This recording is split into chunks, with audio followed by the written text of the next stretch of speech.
Welcome to Zoom at 8. My name is Julianne Peterson, and I am your host every Tuesday night. And we are here for the last almost 6 years. How many of you have been here for almost all 6 years? There's a couple of you in here, and I so appreciate the support. We have been educating and networking with industry experts for all of this time, and we are here to help you. We want to make sure that we introduce you to the people that will make a difference in your business. Some of you are investors, some of you are vendors, some of you are general partners, some of you are limited partners. We're here to help you. We are here tonight to listen to Gene Trowbridge. He is a legend, but we'll get to him in just a minute. So listen, I want to be your lender of choice. We will need the T12 rent roll underwriting and an OM. Send those over. I'd love to be able to give you an indication, a quote. Within 48 hours, we can provide you that quote. Without further ado, we're going to get ready for the real star of the show. So tonight, I'm excited to have Gene Trowbridge here. Gene has been here once or twice. I can't remember, Gene.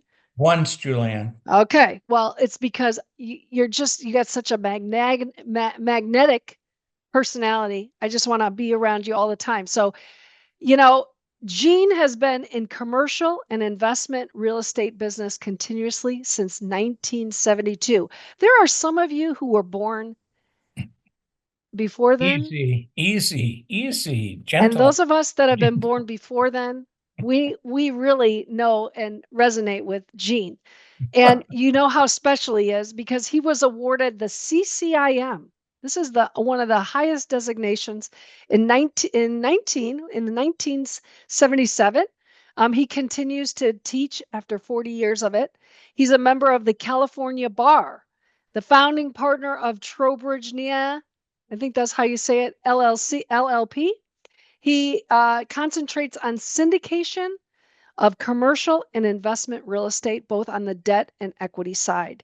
As a former syndicator, he's been in our shoes, who for 10 years raised investor capital. He served as a sponsor to 16 investment groups by raising equity from investors through registered representatives in the broker-dealer community.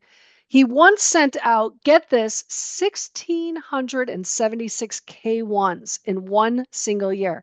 That is a lot of business. He's responsible for organization of those investment groups, the acquisition, management, and disposition of real estate, and communication with the investors. He practices writing offers under the Rule 506B, 506C, Regulation D, Regulation CF, and Regulation A+. He's authored his first book called It's a Whole New Business. That was done in 2005. The fourth edition was just released in 2021 and is available right now, on Amazon and tnllp.com. That's his law firm. And he and his wife, Kay, have been married for 50 years and have 2 daughters, Emily and Amy. And he loves music, travel, and has run, get this, 37 half marathons since 2009. So if you say, I can't do this, you got to see this master. And by the way, he also is an adopted person. His wife is adopted and his 2 daughters are adopted. He then now hosts a podcast called, Hey, Am I Adopted? So would love for you to talk about this, Gene. This is exciting information. And if any of you are adopted, this might be another place to find Gene. So welcome aboard, Gene. Welcome back. Well, thanks for having me. I just want to make a comment to the couple, and I lost their picture. The couple who says they're more general partners than they really wanted to be. That's Alan. And yeah, I get a kick out of that.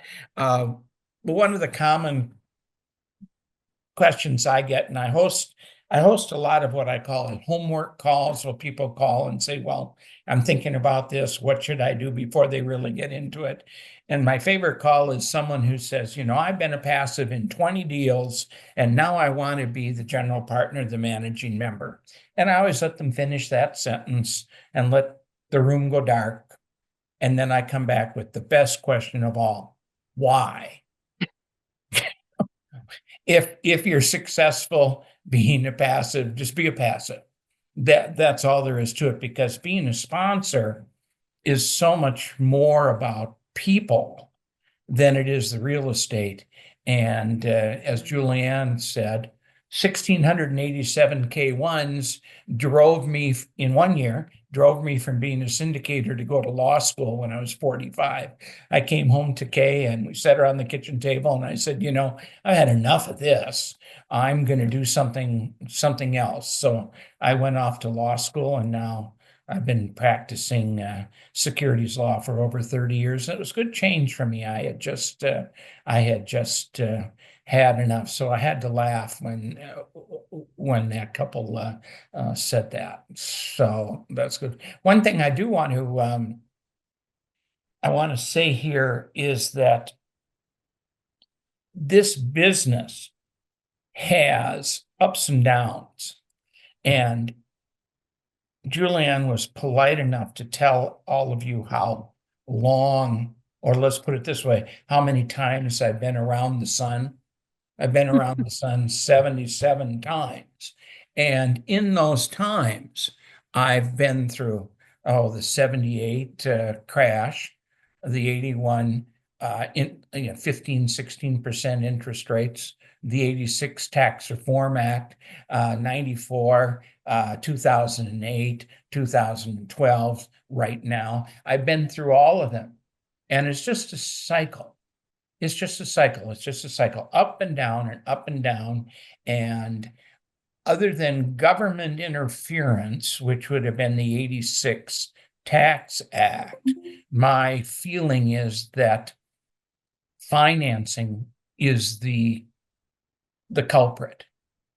Financing gets tough, financing goes away. I mean, those of you who are around it, 2008 was the best example of all. In the middle of August in 2008, all the commercial backed mortgages, that whole market died on one day. The CMBS market went away on one day, and it caused a huge recession in the country. So it's always financing. And where are we now today? We're taking care of clients who took out bridge loans in the last 4 or 5 years, and their interest rate caps are changing. My top 4 clients, as far as frequency of offerings, my number 1 client had done 164 offerings. And then the other 3 clients have all done more than 60 offerings, and none of them have done an offer for the last 18 months. All they're doing That's is trying to do amazing. capital calls and raise money until they get their ship straightened out. They're not going to be successful raising new money from investors. Now, not every deal is bad. My client with 164 offerings only has 6 properties that are in trouble, and they're all in the Phoenix area. And when he comes through that and he solves all that, he'll be back.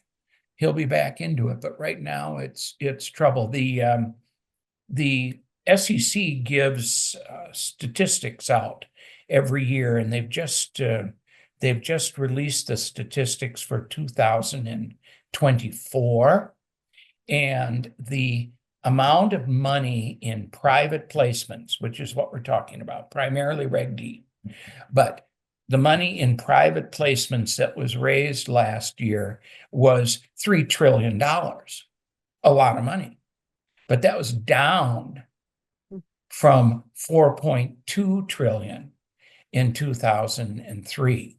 So that's quite a drop in the amount of money that's been raised. And of that 3.2 trillion, a little over 2.5 has been raised in 506B offerings.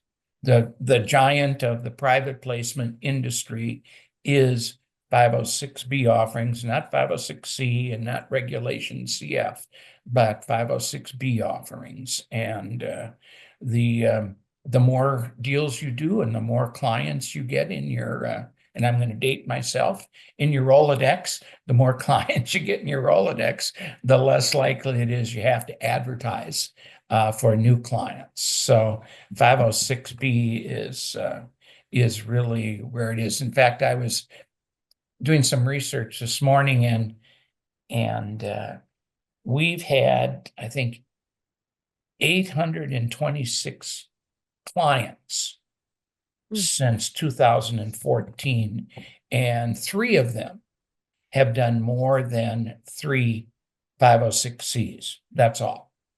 Only Isn't 3 that do that. amazing? So it's just not, I mean, to think about it, if you're going to put up a fancy web page, put your information out there and ask people for $50,000 and they don't know you and you don't have a track record, how do you expect that they're going to send you any money? And that's been the problem with 506C. There's some good strategy with 506C to build your database and all that, but to raise money is probably not the way you're going to go until you get that track record. Even my biggest client never has done a 506C. He's always done 506B 164 times with all accredited investors and no advertising. That is truly amazing, Gene. I'm curious with the lack of equity and capital that's out there today. It is, and I'm talking about the retail capital, right? The investors that put the money in, and maybe you've heard a couple people commingling funds or with the bridge debt, really having a hard time. How do you see 506B working in this next environment, this next push towards multifamily success? Well, first of all, I think there need to be more real estate transactions. I mean, there's just not enough. Julianne, that there's the number of people coming to you for loans has slowed down. Significantly. We need some sellers to sell and some syndicators who want to buy. That's a big deal. And I think the problem not the problem, but what I see with investors is first of all, at some point in time, investors have invested all the money they have. Right. In all these deals, and they need to have some sort of a capital transaction to get the money back out so that they can go into the next deal. I think that's one of the problems. Actually, our business right now is totally flowing on first-time syndicators, first-time sponsors. So with that said, they're doing 506B. Mhm. And they're a lot smaller transactions, I'm assuming. Is that what you're experiencing? Yes, I would say that the majority of them are under $10 million raise. Yeah. And when times were flowing, I mean, in 2001, which was the heyday, we did several offerings where it was over 150 million in capital raised. Yeah, that's crazy. And a lot of that was coming from properties that they had held. See, anyone who bought a property in 2013, 14, 15, by the time you got to 2021, you had a lot of equity. Sure. Yeah, So yeah. there was a lot of exchanging and tenants in common and all sorts of things that moved that equity into large. I think the biggest one we had a sponsor who took 5 syndications that they had done and rolled them all up into one property with 5 tenants in common. That's And that's amazing. a Yeah. complicated deal, but we don't see that. We don't see that right now. But the other side of the coin is there's investors out there looking for somewhere to invest. They And are. We are seeing a lot of the institutional though, right? I mean, the retail investor is a lot smaller pool right now. And I think that's probably going to take another 12 to 18 months. And you know what? Someone in their introduction said it was a lady who said that they had moved from multifamily to, I think, mobile home parks. Yes, that First was Angel. syndication I ever did was a mobile home park. And I didn't like that management. It was a senior park. Mm, And the people were quite old, and that caused me some problems in managing that. So I mhm, didn't do that. mhm. But one of the things I worry about is switching product types. The definition of a sophisticated investor is you're supposed to know enough about what's going on. So when you read the Mhm. documents, you understand what the risk is. Well, what about a sophisticated sponsor? I've done 48 multifamilies. Boy, I found a really hot mini storage deal I'm going to do. What Yeah, the hell do I've they seen know this. about mini storage? Yeah, And there's no test on what a sophisticated sponsor is. sure. Really. So one of the All right. things I think we should do, and I'll say this, I'll let you get back to this. I don't know if you know it, but every syndicator, when they start a new deal, has to send the attorney something called a bad actor questionnaire. Came out in 2012, really, when 506C came out, allowing advertising. They also came out with something called a bad actor questionnaire because we test who the investors are, sophisticated or accredited. The stockbrokers all have to go through tests and fingerprinting and everything to determine that they're on the straight up and up. But we never ever had any sort of a structured approach to who the hell are these syndicators. So when I send out my fee agreement, I'm required to send a bad actor questionnaire to the syndicator, and they're supposed to fill it out. They have to fill it out, send it back to me. And then the attorneys are the kind of the stopgap. If there's some bad answers on the bad actor questionnaire, we tell the person they can't be a syndicator. But those forms are public. If you want to do some due diligence, ask the sponsor for a copy of his bad actor questionnaire, and that's what it's called. And they should That's a give great tidbit. they should give that to you. I'm a little concerned if they don't want to. But and if in fact they don't want to because there's something wrong with it, well, they shouldn't be syndicating. So maybe that's a good idea to think about. And how are you going to find out if someone was commingling? I have no idea. I just know in my career I fired one client. I found that had happened, and I went to the client and I said, "You have two choices. From now on, every time I write a private placement memorandum for you in the risk section, I'm going to put in there that's a possibility that you're going to take the money from one deal and put it in this deal and commingle funds, Yeah, so let's talk about commingling or funds. or I'm going to fire you." And I fired him. Yeah, so we're seeing commingling funds going on right now. Oh yeah, man. So how do okay, you know what? Let's switch to SEC, right? What are what are the offerings that we're going to see in 2024 that the SEC is going to be looking at? What are some of the tips there? Well, I get the output from the SEC every day on all their rulings and all the things. I study that all the time. And in honesty, I don't think many of the deals that this group here are talking about are ever going to rise to the level of getting the SEC involved.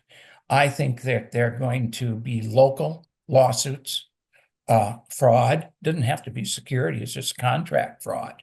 Your operating agreement is a contract, and if you commingle the money, it's misrepresentation and fraud. And you can find a local attorney maybe to take that case and take it to court much easier than you're going to find the SEC to go after a client. You know, they're awfully busy. Every year I go to a Reg D conference between the SEC and the state regulators. State regulators may very well be an avenue. You know, when we do a syndication, we file the Form D with the SEC, and a Form D is just information. It tells the SEC, Gene Trowbridge is doing an offering, he's raising this much, this is how you get a hold of him, and blah, blah, blah. And then we, as the attorneys, have to send a copy of that Form D into every state securities office where there's an investor.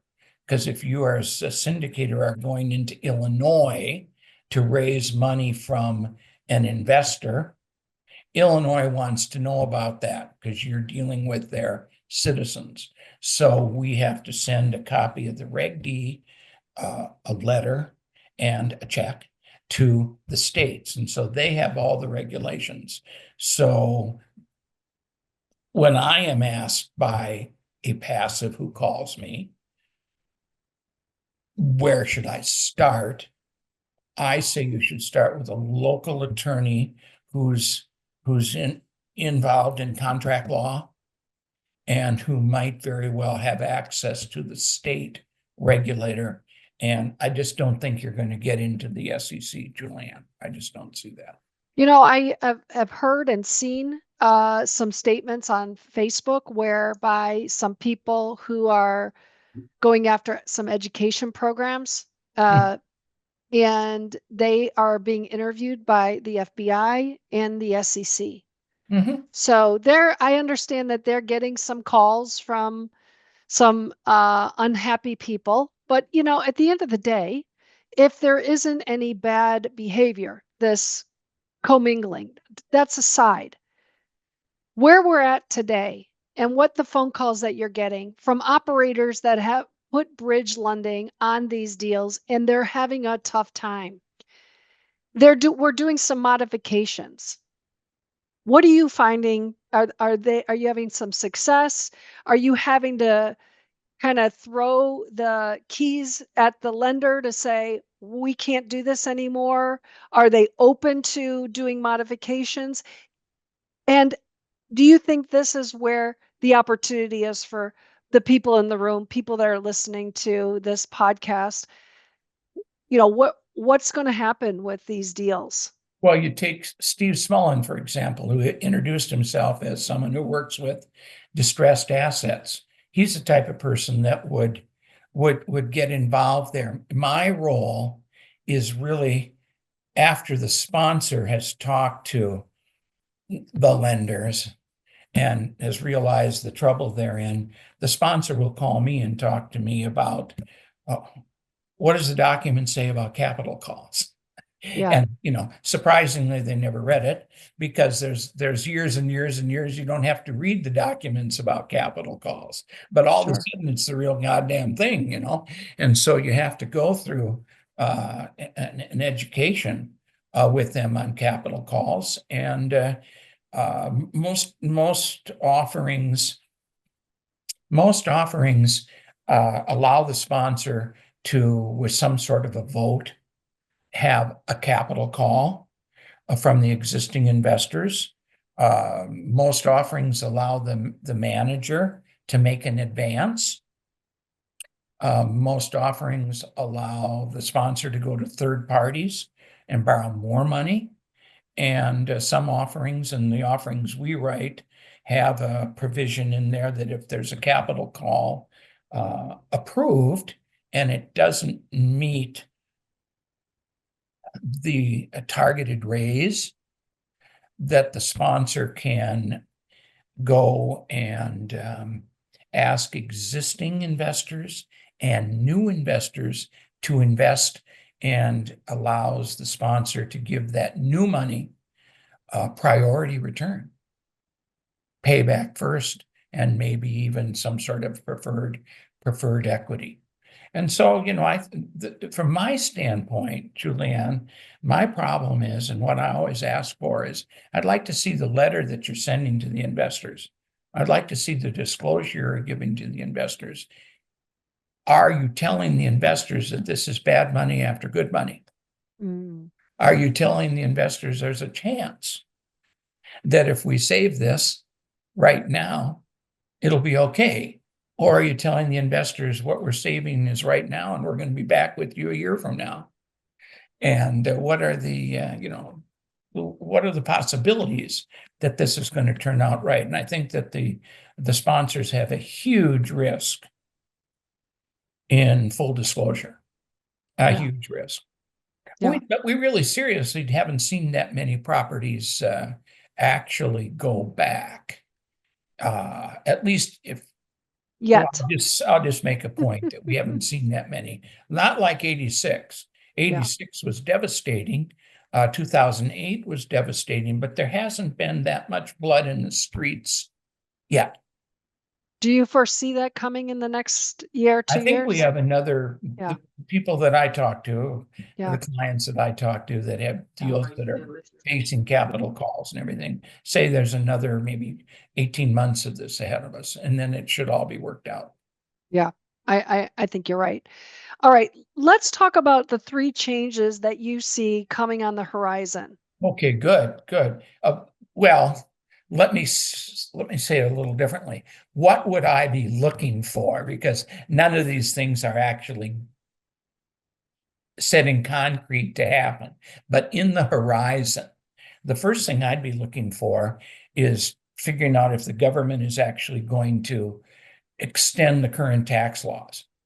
Are we going to have bonus depreciation? Are we going to have cost segregation? What are we going to have? How is that going to work out? And we're in the year that I think that has to happen in Washington. So I'd be alerted to the tax situation, don't you think, Julianne? I think so. I think that all things are pointing towards that way, but who knows what's going to happen. Yeah. And well, something's going to happen. Either the law is going to go back and tax rates are going up and all the great Yeah. benefits we've had are going to go away. I think another thing that could happen, only because the SEC talks about it, the SEC talks about it every single year, is changing the definition of accredited investor. The recent report that came out from the SEC about money raising went back into history. And what it said is that in 1981, when I was syndicating, the definition of accredited investor came out, $1 million, 200,000, and 3% of the households in the United States were accredited. Today, with the increase in the value of assets and the increase in pay that people get, about 19% of the households in the United States are accredited. And the SEC, for years now, has been saying that's too many. That number is growing. There's not 19% of the households in the United States who can withstand the risk of doing a private placement. That's their concern. Now, how do they want to address that? And I've heard a million plans. I'm not going to go into any of them except one that I think makes some sense. If you remember, Dodd-Frank came out and said, this is right after 2008, Dodd-Frank came out and said, people are investing as accredited investors, but their major equity is in their house. Yeah. So I live in Southern California. So in 1960, a couple bought a house for $100,000 overlooking the Pacific Ocean. It's now worth $6 million. Mm-hmm. It's free and clear, and they're living there on Social Security. Is that what the government thinks a person who can withstand the risk and who should be accredited is? And the answer is no. So they took the equity of your house out of the formula for your $1 million of equity. Okay. What's next? Retirement plans. The conference I went to last March talked very strongly about there's a rationale to exclude 401ks and your IRAs from your formula of $1 million net worth. And that seems like a pretty easy change. And, call me crazy, but I don't think that's the dumbest thing I've ever heard. I just don't know. And then there's always the issue, well, why don't we just adjust the numbers for CPI? And if they adjusted the numbers for CPI all at one time since 1981, all the numbers would be tripled. It would be $3 million net worth, 600,000 income for an individual, and $900,000 for a couple. And that doesn't seem like that's going to go anywhere. But I would be concerned about discussions that they might be having on looking at retirement. That's going to definitely affect a lot of people. And the next thing I think could be very positive when President Trump was in the office the first time, he was moving toward an issue of finders, paying finders to help you find investors. And he proposed a set of rules with two categories. One category, which has really already been approved by the government in a Supreme Court case from Paul Anka, is if you just simply say, Julianne has an offering, why don't you call her? It's a possibility that that's an okay action by a finder. And if there's a minimal amount of compensation, that's okay.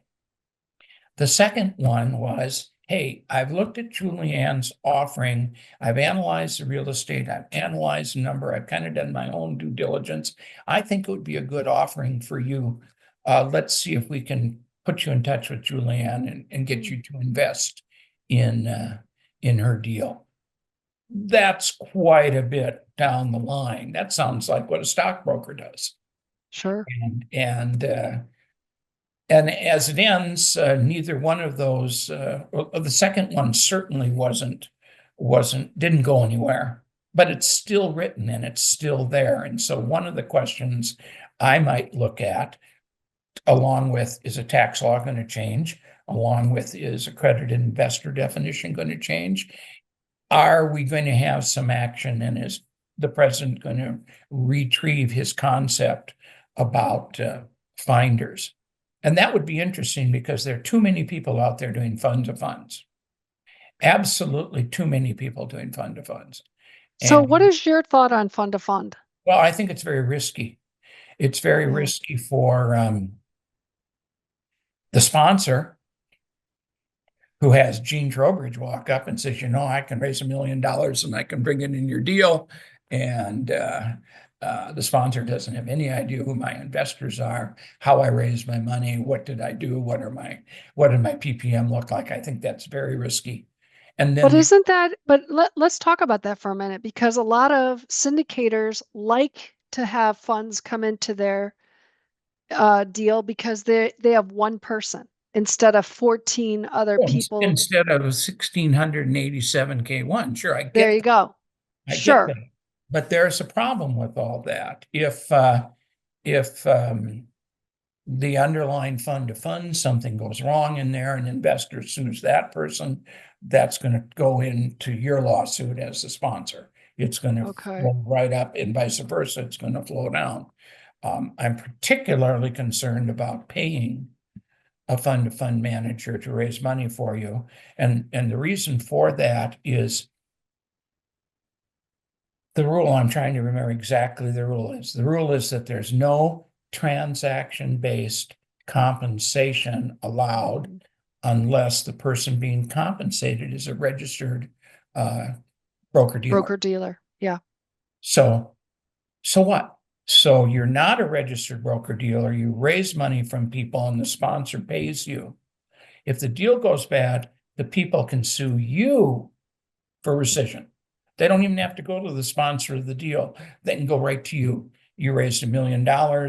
Some guy gave you 25,000, and now you have $1 million of people suing your ass. That's probably risky. So I'm not crazy about fund to funds. We Interesting. do fund to funds, but I have a particular approach that I take, which I think is it protects everyone. But I think it's too much. I mean, when you look at, Julianne, you've probably seen in loan packaging the operating agreement for the general partner or the manager with 12 members. Yes. With And the costs now gone up, yeah, it takes a load of people to do it. it does. And they're all in there because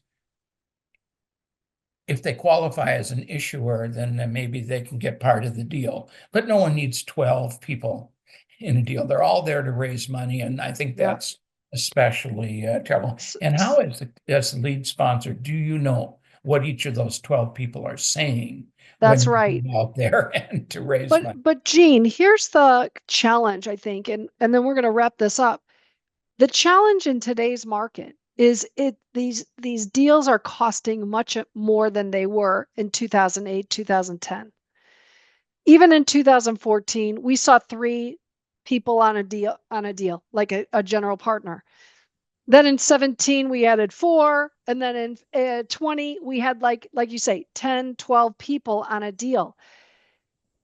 The prices have to come down in order for these deals to get going, right? I mean, we're in a stall right now. We don't like to have the fund to funds. We don't like this co-GP idea.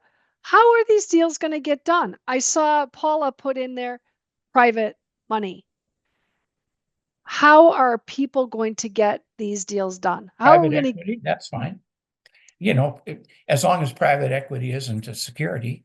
But anyhow, and I'll just let that comment lie. I think that I don't know, how about this? Don't do a deal.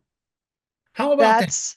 That's the Just don't challenge. do a deal. And like I said, my top 4 clients, not one deal in 18 months. They certainly have the capability of doing deals because if you've done 164 deals and only 6 properties are bad, you have a bunch of investors who are in good deals and are happy and are just waiting for you to bring the next deal out. Yeah. Okay. So you just don't do deals. But there's always deals. Even when interest rates in 81, when interest rates were 13, 14, 15%, we were doing deals and we're always doing deals. So, but as you see, the money, a third of the money or 25% of the money went away last year. Yes. And that's even worse if you go back to what it was in 2021, which was the year for raising money. It'll come back. Just don't do deals. I think that's the hard truth to say. Yeah, how do you make a living if you're a sponsor and you're not doing Exactly. deals? Well, you either get another job or you commingle. What do you do? This is the truth that I always love when you're here, Gene. You speak the truth. All right, Tiffany has a question. How do you feel about side letter agreements for folks that are non-accredited, but they pool funds to piggyback on a few others in order to participate in a 506c offering?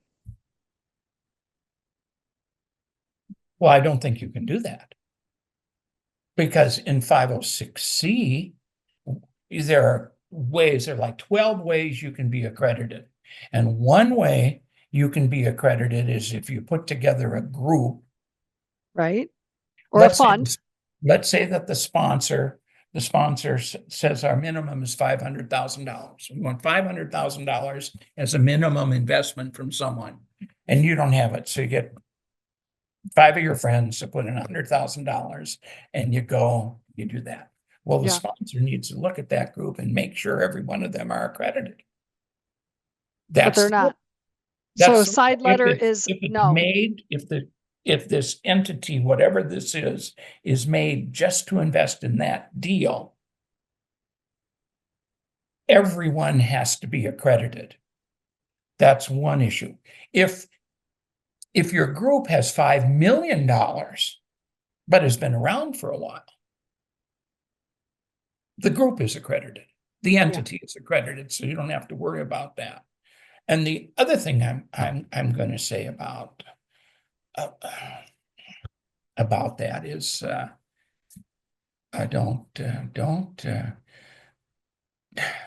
side letter, I think, has to be divulged. A side Ooh. letter has to be told to every investor in the deal. Because if I'm an accredited investor and I'm going in the deal over here, but here comes this little side group and there's something wrong with the structure of that side group, people get upset, whatever, that's going to be a risk factor in my investment in the deal. And I think, as a rule of full disclosure, every side letter has to be exposed. I mean, most side letters are, gee, if you need another 600,000, I can complete your deal, but I want a better return than everyone else. Can we have a side letter? Sure. But it has to be part of the PPM. It has to be disclosed, and the investors can decide if they're going to stick in the deal or not. But at least we need to tell them. But now, Gene, that could be at the 11th hour that side letter comes in, Too and bad. because they don't have enough. Too bad. Yeah. That's why in 32 years of practicing law, I've never had a claim on my E&O yet, because Good. we disclose everything. We disclose that. That's my job. Yeah. Is disclose. And I bet there's So, things that go on, Julianne, that I don't know about. But if I know about it, and you don't have to use me as an attorney, it doesn't make any difference to me. I'm plenty busy. so Paula wants to know, what does a side letter include? Well, it can include anything that's different than the offering. You know, we have Class A units, and it's $100,000 each, and they're going to get us a 80-20 split. But here comes a guy who put in $1 million, and he wants a 90-10 split Yeah. and paid first. Private equity. Okay. Yeah. Well, I guess we better tell everyone about that. But How and often do you think that doesn't get disclosed to the investors? What do you think that too is, many Gene? times. Too Okay. many times. Okay. Angel has a question. A non-accredited GP team member is considered accredited Yes. on a C deal for that deal, right? Well, in any deal, if you're a Okay. member of the managing group or the GP, by definition, you're accredited. By definition. Okay. And I want to say something that's going to be really, really bad here. You know, in an Brace L, yourself, everybody. Go yeah, ahead. so here's the truth right now. And I'm losing this argument. Okay. I may have already lost it, but in an LLC, there is no limited partner. There is no general partner. If you're talking LLCs, which is 99 out of 100 deals, you're a member and you're the managing member. But it doesn't make any difference. I was reading the SEC document that came out, and all they talk about is GP and LPs. That's all they Sure. talk about. But that isn't what it is. And if you don't want unlimited liability, don't be a GP. There you go. Yeah. Isn't that interesting? Because as a lender, we look at it the same way. It is members and managing members. Yeah. Absolutely. Yeah. Yeah. Well, All that's what right. the document says. I actually had Yeah. one client call me and say, hey, my number one investor has read your documents and doesn't understand why he's not an LP. Well, because he's a member, because it's an Oh. LLC. We need to educate him on that. But, you know, I've kind of lost that battle. And as I retire, you can go on and do whatever you want. All right, Candace, this is our last question. And then I think Stephen has a question too. What do you think of GPs asking for LPs to contribute voluntarily, for which these extra funds are being offered additional interest like a loan, not part of the capital call? They say the initial investment will not be diluted. Well, that's probably a side letter, whether it's in writing or not. And I think that has to be totally disclosed. And how do you document that? 5 years from now, when something good or bad happens, how do you document that? Everything Yeah. needs to be in writing. You can't retire now because there's going to be so much that we're going to need you in the next couple of years, Gene. It's just going to be crazy time. All right, Stephen, ask your question, please. Actually, there was a question put in the chat. It wasn't my question, but I thought it was very, very important that it be addressed. It says here, is it still commingling if a GP takes a line of credit against his or her GP position in one deal and then uses that money to save another deal? I think Thank we you. I have didn't to see look that. to see Appreciate who's obligated in that line of credit. I mean, if I have a GP interest and it has some value and I go to the bank and I borrow some of my money on my GP interest, why can't I put my money wherever I want? I don't think that's commingling. I'm not commingling any investor's money.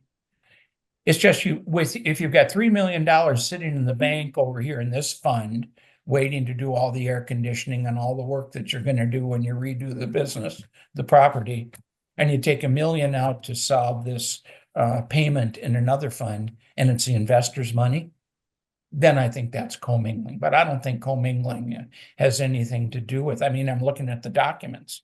It's the lender and the borrower, and the borrower gets the money, he can do what he wants. I don't believe that's commingling, and I believe that's gone on. That type of thing. You try to do everything you can to help. I mean, when I was a syndicator, I took second mortgages out on my house 3 times to bail out someone else's deal. Now, that wasn't my GP interest, but I bet you my GP interest was on my financial statement that allowed me to get that second mortgage. So I don't know, but that is a good question. I think you have to be very careful about that. Let me tell you, I'll tell you one case. I know I need to get off, but I researched, and when I found this case, it's what caused me to fire my client. And in this case, just to make it simple, syndicator raised $7 million to buy property A. Here's the pictures, here's the plan, here's everything. The deck, property A. Buys property B without telling anyone. Sells property B at an overall yield greater than he had anticipated in property A. He got sued. The SEC came after him, and it wasn't too bad. The remedy was, even though the people got all their money back and more than they expected, he has to give them their $6 million out of his own pocket. He has to give them the same amount of money that they invested with him because he lied to them. Wow. Even though he did better, and he went to jail for 7 years. And the court says, oh God, I forgot. He said there's no do-over in securities violation. Technically, there's no Wow. do-over. You said you're going to buy A, you didn't buy A, you screwed up. I don't care how you did. No do-over. You lied. So Was that the case here in suburban Chicago? no. There was a case just like that in suburban Chicago, if I remember correctly. It was Hinsdale, Illinois. Well, I don't think so. I don't remember what that case was, but I loved it.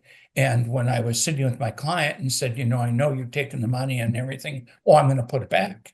Well, good. Mm. Here's this case. Uh-huh. No do-over. Bye. That's amazing. Amazing. Well, I mean, you've brought up so many great golden nuggets for us. You started out talking about what could be happening, what's happening now, commingling funds. You talked about the changes that possibly are going to be coming. that there's some fraud that's been going on. All great things for everybody to be thinking about, and how to be investing with the right people going forward. Again, you have several investors who didn't invest over the last couple years. So that says, guys, it might not be your time yet. Stay in the saddle, get to learn more, wait for the right opportunity. It is coming. And speaking of opportunities, hey, am I adopted? Okay. How about that segue? You got it. So on Apple or Spotify or wherever you find your podcast, if you or anyone you know is adopted, I really invite you to go to our podcast and listen. And if it is someone who's adopted and they'd like to share their story with us, we'd love to have it. We do our podcast. It's just audio. There's no pictures. There's no names. It's totally confidential. And I'll tell you the most exciting one of all. We had a guy who had bad health. The doctor said, you got to find your parents because we don't know if this is hereditary or it's just you. So he found his parents. His father was a Catholic priest. That's all I can say. That's dropped the mic there. Oh my goodness. From one Catholic to the next. All right, Gene, if we want to get a hold of you, what is the best way? Well, the best way really is to call me. Will you put, because I answer the phone all the time. You know that. Yeah. Gene. Yes. Yes. 949. Will you put this in the chat? Yep. Shirley? Yep. 949 855 8399. Okay, that's the best way to get a hold of me. And other than that, you can send me an email, gene@tnllp.com. All right. llp.com. All right. We got it in the chat. So everybody and the folks that have been listening, they have it now. Gene, it's been wonderful. Always a pleasure. Thank you for another great conversation, live conversation.